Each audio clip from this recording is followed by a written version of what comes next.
വണ്ടിപ്പെരിയാറിൽ പെൺകുട്ടിയെ പീഡിപ്പിച്ച് കൊന്ന് കെട്ടിത്തൂക്കിയ സംഭവത്തിലുണ്ടായ കോടതി വിധി എല്ലാവരെയും ഞെട്ടിക്കുന്നതും നിരാശയിലാഴ്ത്തുന്നതുമാണ്. വിധിന്യായത്തിലൂടെ പോകുമ്പോൾ അന്വേഷണ ഉദ്യോഗസ്ഥൻ ഉൾപ്പെടെയുള്ള അന്വേഷണ സംഘം ചെയ്ത തെറ്റുകളാണ് ഈ പ്രതിയെ വെറുതെ വിടാൻ കാരണമായത് എന്ന് വ്യക്തമാണ്. വിധിന്യായം പുറപ്പെടുവിച്ച പ്രത്യേക ജഡ്ജ് ആ അന്വേഷണത്തിലുണ്ടായ മുഴുവൻ പാളിച്ചകളെയും കൃത്യമായി ചൂണ്ടിക്കാട്ടുന്നുണ്ട്. അന്വേഷണ ഉദ്യോഗസ്ഥൻ പോലും സ്ഥലത്തെത്തിയില്ല അന്നത്തെ ദിവസം.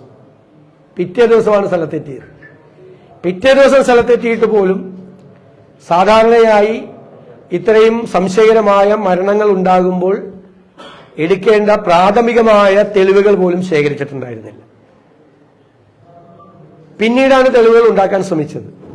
ആദ്യം ഉണ്ടാകേണ്ട തെളിവുകൾ, ഫോറൻസിക് തെളിവുകൾ ഒന്നും ഉണ്ടായിരുന്നില്ല. വിരലടയാള വിദഗ്ധരെ കൊണ്ടുവന്ന് യാതൊരു തെളിവെടുപ്പും നടത്തിയില്ല. തൂക്കിക്കൊല്ലാൻ ഉപയോഗിച്ച വസ്ത്രം അലമാരയിൽ നിന്ന് എടുത്തു എന്ന് പ്രോസിക്യൂഷൻ പറയുമ്പോൾ അലമാരയിൽ നിന്ന് എടുത്തത് സംബന്ധിച്ച യാതൊരു തെളിവുകളും പ്രോസിക്യൂഷൻ ഹാജരാക്കിയില്ല. അന്വേഷണ ഉദ്യോഗസ്ഥൻ പറഞ്ഞത് പ്രതി രക്ഷപ്പെട്ട ജനല് പൂട്ടിയിരുന്നു എന്നാണ്, കൊളുത്തിട്ടിരുന്നു എന്നാണ്. വേറെ സാക്ഷി പറഞ്ഞത് അത് തുറന്നാണ് കിടന്നിരുന്നത് എന്നാണ്. അങ്ങനെ പരസ്പര വിരുദ്ധമായ തെളിവുകളാണ്.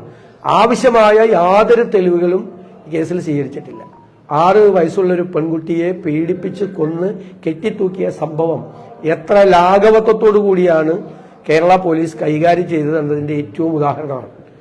ഈ സംഭവ സമയത്ത് തന്നെ വാളയാറിലെ സംഭവം ഇതുപോലെ തന്നെയാണ്. പാർട്ടിയുമായി ബന്ധപ്പെട്ട പ്രതികളെ രക്ഷപ്പെടുത്തുന്നതിന് വേണ്ടി പോലീസ് നടത്തിയ ഗൂഢാലോചനയാണ് വാളയാറിൽ പ്രതികൾ രക്ഷപ്പെടാനുണ്ടായ സാഹചര്യം. അതുകൊണ്ട് വാളയാറിലുണ്ടായ സംഭവം വണ്ടിപ്പെരിയാറിൽ ഉണ്ടാകരുത് എന്ന് പറഞ്ഞു ഞാൻ തന്നെ അന്ന് മുഖ്യമന്ത്രിക്ക് കത്ത് കൊടുത്തിരുന്നു.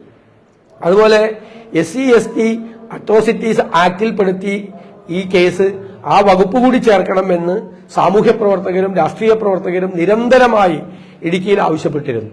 ഞാനും അത് സംബന്ധിച്ചൊരു കത്ത് രണ്ടാമത് മുഖ്യമന്ത്രിക്ക് കൊടുത്തിരുന്നു.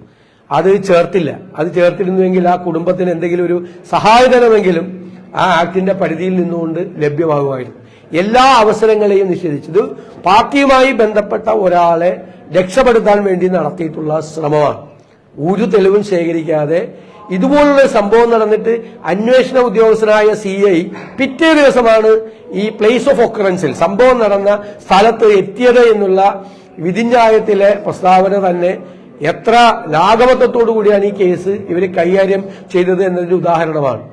ഒരു തരത്തിലുള്ള ശാസ്ത്രീയമായ തെളിവും ശേഖരിക്കാതെ, ദൃക്സാക്ഷിയില്ലാത്ത കേസാണ്. ദൃക്സാക്ഷിയില്ലാത്ത കേസുകൾ തെളിയിക്കപ്പെടണമെങ്കിൽ സാഹചര്യ തെളിവുകളും ശാസ്ത്രീയമായ തെളിവുകളുമാണ് സാധാരണ സഹായകരമാണ്. ഇവിടെ ഇയാളെ സംബന്ധിച്ച് ഇയാളുടെ മൊബൈൽ ഫോണിൽ പോലും ധാരാളം ഇത് സംബന്ധിച്ച തെളിവുകൾ ഉണ്ടായിട്ട് പോലും ആ മൊബൈൽ ഫോണിലെ തെളിവുകൾ പോലും കൃത്യമായി ഈ വിചാരണ വേളയിൽ ഹാജരാക്കാൻ പ്രോസിക്യൂഷൻ തയ്യാറായില്ല. ആദ്യം തന്നെ ഒരു ആരോപണം ഉണ്ടായിരുന്നു, ഈ പ്രതി ഒളിപ്പിച്ചിട്ടുള്ളത് CPM-ന്റെ പ്രാദേശിക നേതൃത്വമാണെന്ന്. അപ്പൊ CPM-ന്റെ പ്രാദേശിക നേതൃത്വമാണ്, ജില്ലയിലെ നേതൃത്വമാണ് ഈ കേസ് അട്ടിമറിക്കാൻ കാരണമായത്. അറിയപ്പെടുന്ന DYFI പ്രവർത്തകനെ രക്ഷപ്പെടുത്താൻ വേണ്ടി നടത്തിയ ശ്രമമാണ്. കേരളത്തെ ഞെട്ടിക്കുന്ന സംഭവമാണ് ഇത്.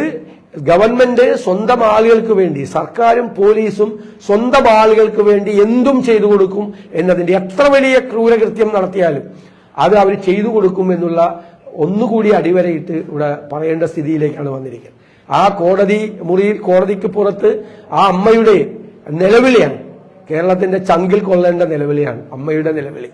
ഒരു മകളെ ഇത്രമാത്രം ക്രൂരമായ ഒരു കുടുംബത്തിന്റെ 14 വർഷം കാത്തിരുന്ന് പ്രസവിച്ച് ഉണ്ടായ ഒരു കുട്ടിയുടെ ഭീകരമായ ഒരു അന്ത്യം ഉണ്ടായിട്ട് പ്രതി വെറുതെ വിടുകയും പ്രതി നാട്ടിലൂടെ വെറുതെ നടക്കുകയും ചെയ്യുന്ന ഒരു സാഹചര്യം ഉണ്ടായി. പോലീസ് മനഃപൂർവ്വമായിട്ടാണ് പ്രതിയെ രക്ഷപ്പെടുത്താൻ ശ്രമിച്ചത്. അതിന്റെ പിന്നിലുള്ള ബാഹ്യമായ ഇടപെടലുകൾ, രാഷ്ട്രീയമായ ഇടപെടലുകൾ അടിയന്തരമായി ഇത് അന്വേഷിക്കണം. ആ കുടുംബം നീതി തേടിയുള്ള ആ കുടുംബത്തിന്റെ യാത്രയിൽ ഞങ്ങൾ അതിന്റെ കൂടെ ഉണ്ടാകും. ഞങ്ങൾ എല്ലാ പിന്തുണയും ആ കുടുംബത്തിന് കൊടുക്കും. ഞാൻ ഇന്ന് തന്നെ വണ്ടിപ്പെരിയാർ സന്ദർശിച്ച് മാതാപിതാക്കളുമായി സംസാരിച്ച് ബാക്കിയുള്ള നിയമ നടപടികൾക്ക് വേണ്ടിയിട്ടുള്ള എല്ലാ സഹായങ്ങളും ഞങ്ങൾ ചെയ്യാൻ വേണ്ടിയിട്ടാണ് ഞങ്ങൾ തീരുമാനിച്ചിട്ടുള്ളത്.